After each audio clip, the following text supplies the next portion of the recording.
le sieur Ousmane Sonko, les yeux larmoyants, c'est à cet instant que pour voler à son secours, il lui a donné l'écharpe main à main et au vu de sa sécurité, le sieur Sonko s'est saisi de l'écharpe et s'est engouffré et retourné dans sa voiture et s'en est servi pour éviter un tout petit peu donc, les effets de la fumée des grenades lacrymogènes. Donc c'est ce qui est ressorti de l'audition du sieur Yargassi, je le précise bien, d'après ses déclarations, qui ont été unilatérales. Ensuite, toujours dans le cadre de la progression de l'enquête, une réquisition a été adressée au laboratoire Bio24 où des prélèvements auraient été demandés sur la nature du produit qui aurait été versé sur cette écharpe et dont l'utilisation par le sieur Ousmane Sonko aurait altéré sa santé. Toujours dans le cadre de l'affaire de la tentative d'assassinat, je le précise. Et donc, à Bio24, résultat négatif, aucun tissu, aucune pièce contenant un quelconque liquide ne leur a été produite en vue de prélèvement pour identifier la nature du produit contenu dans ce liquide.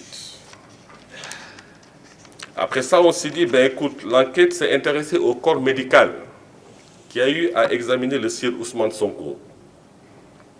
Et c'est sous ce rapport que le docteur Cissé, rappelons-le, c'est le médecin qui a eu à procéder à l'évacuation du sieur Ousmane Sonko de son domicile à la clinique et qui serait un médecin membre de la commission médicale du parti PASTEF. Ce docteur Cissé a été évacué, a été interrogé, entendu sur des pathologies du sieur Ousmane Sonko et il a été formel en disant que son intervention s'est juste limitée à sa demande à prendre le sieur Ousmane Sonko de son domicile à la clinique Souma et sur instruction du docteur Niang de l'installer à la suite qui est au deuxième étage. Quid des pathologies dont souffrirait le sieur Ousmane Sonko, le docteur Cissé, qui a été le premier à être en contact avec le sieur Ousmane Sonko, a été péremptoire en disant qu'il n'a pris aucun acte médical sur le sieur Ousmane Sonko. Est-ce que vous lui avez prescrit un traitement? Je n'ai pris aucun acte médical, ni en termes de consultation, ni en termes d'analyse, encore moins en termes de traitement. Et donc, c'est toujours dans ce cadre que le docteur Diallo, toujours membre de Souma Assistance, a été entendu, et lui aussi, négatif. Il a laissé entendre qu'il n'a posé aucun acte médical sur la personne de Ousmane Sonko. Quid de son évacuation? Il a été effectivement évacué à la clinique Souma à la suite qui est au deuxième étage, mais aucun acte médical en termes de prescription ou de traitement n'a été prodigué à Ousmane Sonko. Et il nous a précisé qu'il aurait été préférable de vous adresser au docteur Niang, qui lui-même, depuis Médina Ndiadbé où il se trouvait, rappelons-le, gère personnellement le patient Ousmane Sonko et défend à tout autre sachant de rentrer dans la suite où le sieur Ousmane Sonko a été hospitalisé. Docteur Cissé l'a réitéré, je ne peux poser aucun acte médical parce que je n'avais pas accès aux patients sur instruction du docteur Niang.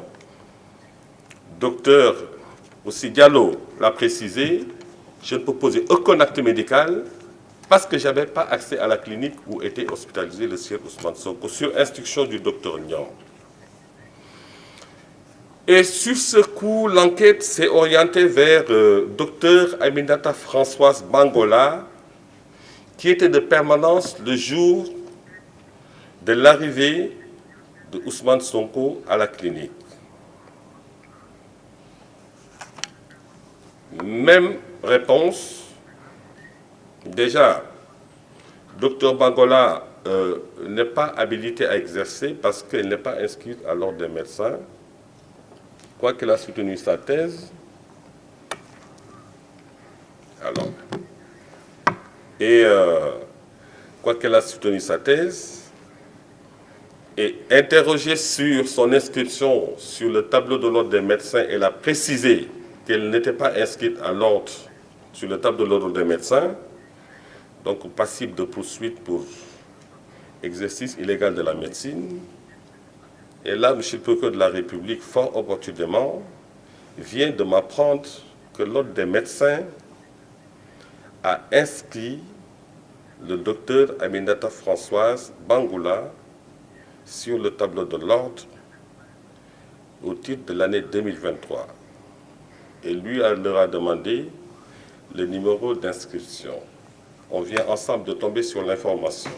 Mais il est clair, avéré et constant qu'au moment où l'enquête a été dirigée, ce docteur Aminata Françoise Bangoula n'était pas inscrit sur le tableau de l'ordre des médecins. Donc vous constatez avec moi qu'on vient d'apprendre l'information et on appréciera.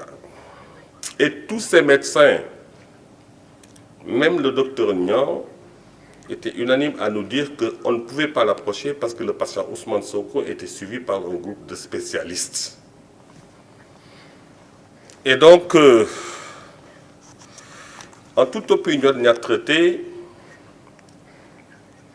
l'enquête s'est orientée vers Madame Mam Awandoy, qui est docteur et qui est membre de la commission médicale du parti dit PASTEF, qui serait passé à 2 reprises à la clinique pour voir le patient Ousmane Sonko.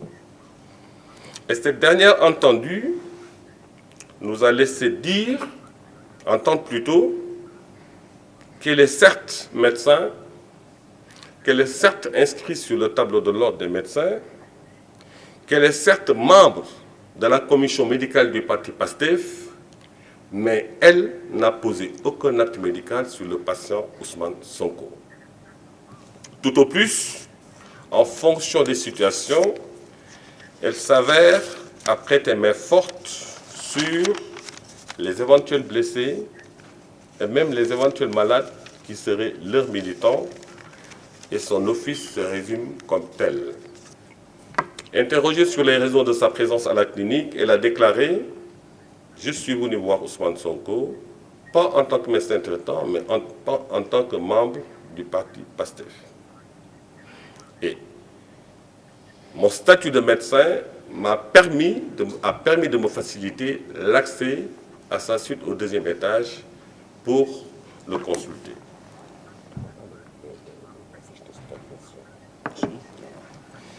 Et donc, sous ce rapport, l'enquête a évolué pour identifier enfin les spécialistes qui, sur le plan du traitement médical, prenaient en charge Ousmane Sonko.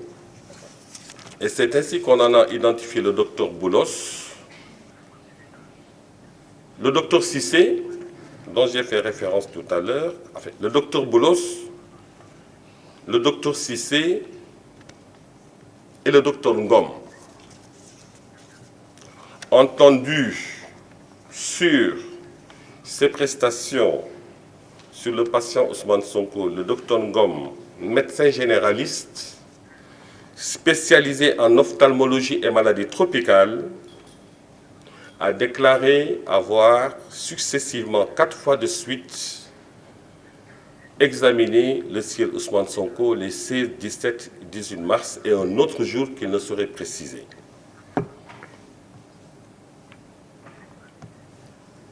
Médecin ophtalmologiste et spécialiste des maladies tropicales. À la question de savoir de quelle pathologie souffrirait Ousmane Sonko, parce qu'on est en train de mener une enquête pour des faits tentatives d'assassinat, le docteur Ngom nous oppose que le secret médical ne lui permet pas de nous dire de quoi souffrait le sieur Ousmane Sonko.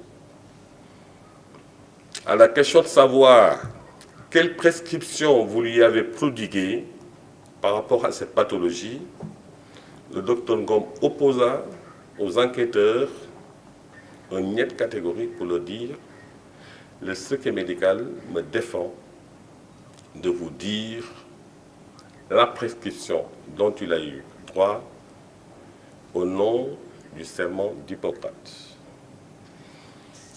Toujours sous ce rapport, invité à offrir sa collaboration et de leur préciser l'état de santé global du sieur Ousmane Sonko en relation avec les faits objets de l'enquête, à savoir une tentative d'assassinat, le docteur Ngom leur a dit aux enquêteurs, écoutez, c'est tout ce que j'ai à déclarer, je n'ai aucun renseignement à la limite à vous donner.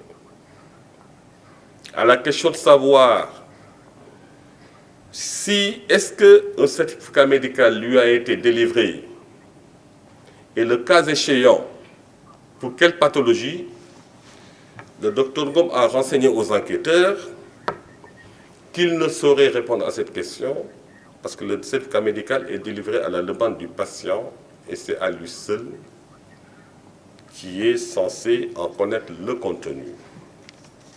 Il faut toujours préciser que on est dans le cadre d'une enquête sur des faits de tentative d'assassinat dont serait victime le sieur Ousmane Sonko et dont des rumeurs persistantes et insistantes ont fait état à ce que du liquide lui aurait été versé, préjudiciable à sa santé, ou un produit lui a été administré par voie nasale.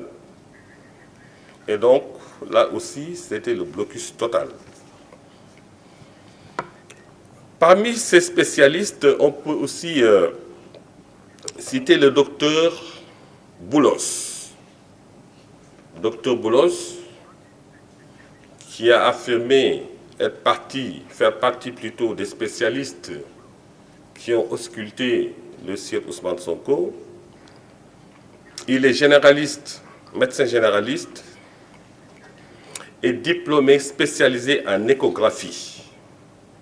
Et sa spécialité, c'est le suivi de grossesse, de prostate, de problèmes cardiaques et de problèmes de foie.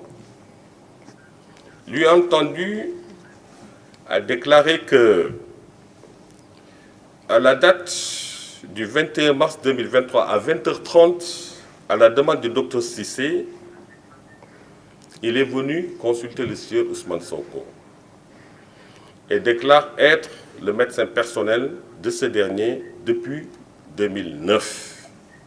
Et au-delà du sieur Ousmane Sonko d'ailleurs, il a renseigné qu'il est le médecin de famille pour avoir prodigué des soins de temps en temps à la maman de ce dernier. De quoi souffre Ousmane Sonko? Le docteur Boulos nous dit, secret médical, le secret médical lui défend de révéler les pathologies qu'il a relevées sur le patient. Est-ce qu'un traitement lui a été prodigué? Le docteur Boulos aussi nous renseigne que la nature du traitement médical prodigué à son patient